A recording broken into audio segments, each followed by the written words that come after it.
Who do you expect to be the starter once Mac Jones is healthy? Well, we'll see how that process is. Mac still wasn't able to play yesterday, so we'll continue to evaluate him and see how he's doing physically.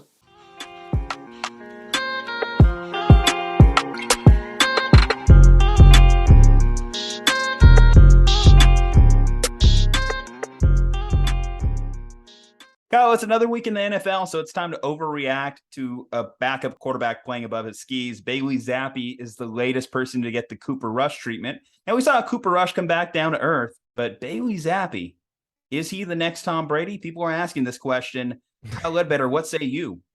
No. Okay, definitive. I like it. Strong in the conviction. I like my odds. I like my odds on saying no. Are you 10 toes down on this take? Yes, I like my odds. I think I'm not saying it's a guarantee. I'm saying that the odds are so significantly in my favor that I like the chances of my take coming true. I guess it's really my mistake in saying the next Tom Brady, considering that would require you to win 7 Super Bowl rings. How about, let's say, the next Andy Dalton? Probably not. That would be my guess. Okay, so we got to lower the standard even more. Okay. Let's see, the next Mike Glennon? Sure. Yes. Let's go with that. Maybe we could get a Matt Castle. Matt Castle started, a whole season. Well, let me okay. I think that's maybe let's more point realistic. to another Western Kentucky quarterback who in week 6 of the NFL season happened to take the league by storm. I'm talking, of course, about Mike White, of course, for those of you who may or may not know. Mike White from the same school as Bailey Zappe, both of them white backup quarterbacks who came in the AFC East teams in the doldrums and gave a spark to their seasons that will ultimately, probably not make the playoffs. But for the Patriots' sake, they have a better chance than the 2021 Jets. I think Bailey Zappe is better than Mike White. That I can confirm. Whoa, you're talking about the Mike White, the beat down on the eventual AFC champion Cincinnati Bengals. We will not have any Mike White besmirchment on this podcast, Kyle. I'm just saying, where's Mike White now? Where is he at? I legitimately asked that question. Is he still in New York? I don't know. I know Joe Flacco's there. Maybe. I don't know. In terms of Bailey Zappe, I will say, he has 100 passer rating each of the first 3 games of the season. New England's is 2-1 in those games. They're 3-3 altogether. Is it that Bailey Zappe is actually a capable NFL quarterback on the fringes? Possibly. Is it possible that the Patriots' 3 wins this season have been against teams that have a combined 5 total victories? Maybe it's that. I don't know. New England has overachieved to expectations because they have not had a top 20 offense since the last Super Bowl season in 2018. But that's where the debate gets interesting. They haven't had a top 20 offense. Well, one of those years was started by Mac Jones. Mac Jones, currently on the men, had a high ankle injury. And Bailey Zappe, according to many Bostonians, whatever you identify yourself as, got on the Bailey Zappe train pretty early on. And Bailey Zappe, obviously, college career, not even comparable to Mac Jones in the sense of the impact of his play on the team's results. Alabama national champion versus, as you mentioned, Western Kentucky. A lot of great gaudy stat lines he was able to put up out there in the same way that Mike White was able to put great gaudy stat lines out for Western Kentucky, but not the same impact in the game as whenever you're throwing for the Alabama Crimson Tide. Granted, you also do get to throw to consistently 5-star wide receivers. When we get to the pros, things start to even out a little bit. Everyone's on the same level. Everyone's getting paid.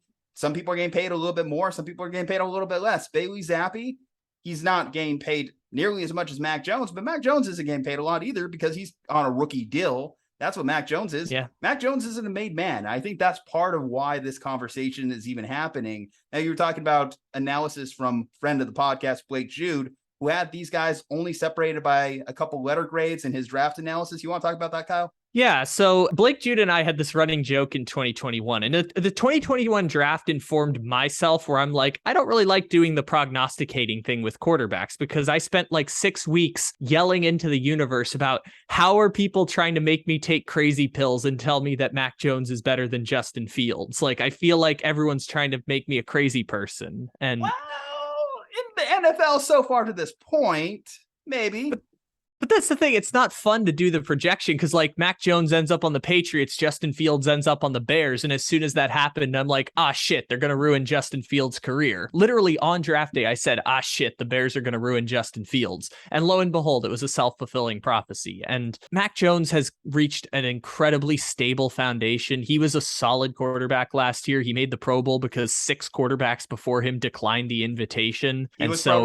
Yeah, I mean, he was pro ready, but the Patriots offense wasn't good last year. And I said that they haven't had a top 20 offense since 2018, the Super Bowl season. That means they had these aren't exactly correct because I don't remember them off the top of my head anymore, but they were 21st in 2019. I remember that. They were the 21st ranked offense. I believe they were 25th the Cam Newton year and 22nd last year. And then you've flipped Mac Jones and Bailey Zappi. According to DVOA on Football Outsiders, the Patriots have the 22nd ranked offense in the NFL this season, exactly the same as last year, despite the fact that they've like switched Devontae Parker with N'Keal Harry. And because they both wear number 1, I get confused every now and again which one is which, but they basically brought back the same offense. Half the time Mac Jones, half the time Bailey Zappi. It wasn't like Mac Jones was lighting it up before he got hurt to start the season. So like half the time it's been him. That's why we are where we are right now with this debate. Yeah, and the only defense I have for Mac Jones is he was a first round pick. But Blake Jude, as you mentioned, Blake Jude had a 3rd round grade on Mac Jones coming out of the 2021 draft. And something he did after the fact was he included position bonuses. So acknowledging like Mac Jones is a 3rd round prospect, and also 3rd round prospects get drafted in the 1st round. He had Kenny Pickett in a similar vein. He was his number 3 quarterback, and none of his quarterbacks were graded as 1st round guys. But he knew that one of them was going to get picked in the 1st round, and it happened to be Pickett instead of Malik Willis. So like positionally, it's not saying like if we're doing all else being equal, he would have been a 3rd round quarterback, but quarterbacks are so valuable that sometimes they get overdrafted. So Blake Jude had Mac Jones as a 3rd round quarterback, early 3rd round to defend it. And then he had Bailey Zappi as a late 5th round guy last year coming out of the draft. I think it was like his 8th or 9th ranked quarterback at the end of the whole draft process. So they aren't that dissimilar. And you mentioned Cooper Rush. The only difference between the controversy of Cooper Rush is that Dak Prescott's really, really good at quarterback. We all know Dak Prescott's really, really good at quarterback, and there's no scenario in which they would go to Cooper Rush. Although Cooper Rush is a very nice backup to have, and I assume Bailey Zappi will be that too. So Mike Florio, he was talking about the quarterback situation, and he presented this quote. There's a belief that Jones isn't thrilled with that arrangement, talking about the way the offense is currently constructed under Matt Patricia. There's also talk that Joe Judge, has become an advocate for Zappi that would help explain Belichick's reluctance to proclaim that Jones will still be the starter when healthy. Hearing that, what's your interpretation? You know the old saying, if you have 2 quarterbacks, you have no quarterbacks. I think that's kind of what we're talking about here with the Patriots right now. Because if the Patriots were lighting it up and they had 2 good quarterbacks, that'd be fantastic. And I know Bailey Zappi has like 111 passer rating the last 3 games, and they blanked the Lions and all that stuff. But they still have the 22nd ranked offense in the NFL, despite Bailey Zappi putting up those ridiculous numbers, which tells you kind of the state of the Patriots offense at this point. So it might be damned if you do, damned if you don't. I had the Cleveland DST. I'm thinking, okay, they're running out Bailey Zappi. I have an opportunity to get some easy points out there. No. Instead, he puts up this stat line, 24 for 34, 309 yards, 2 passing touchdowns, and his passer rating was 118.4. Another thing, too, is that Bailey Zappi, he's seeming to be fine just being a piece of this offense, right? And I think that that's part of where this disagreement between Mac Jones and the coaching staff, because it seems like Mac Jones is starting to try and play outside of his particular skill set. In the early part of the season, he's throwing interceptions up like he's Matthew Stafford. We get into this point where now he gets to ride the bench a little bit. His backup comes in, and his backup's not going above and beyond, but he is not turning the ball over, which a stringent, old school coaching staff like what Bill Belichick and the Patriots have there, do your job. Not turning the ball over is a powerful thing to do in itself. Just don't be an idiot. Just don't go outside of yourself. And it sucks too for Mac, because you would say the game he did get hurt, the game against Baltimore, they would eventually go on to lose that game. But that game, he was lighting it up.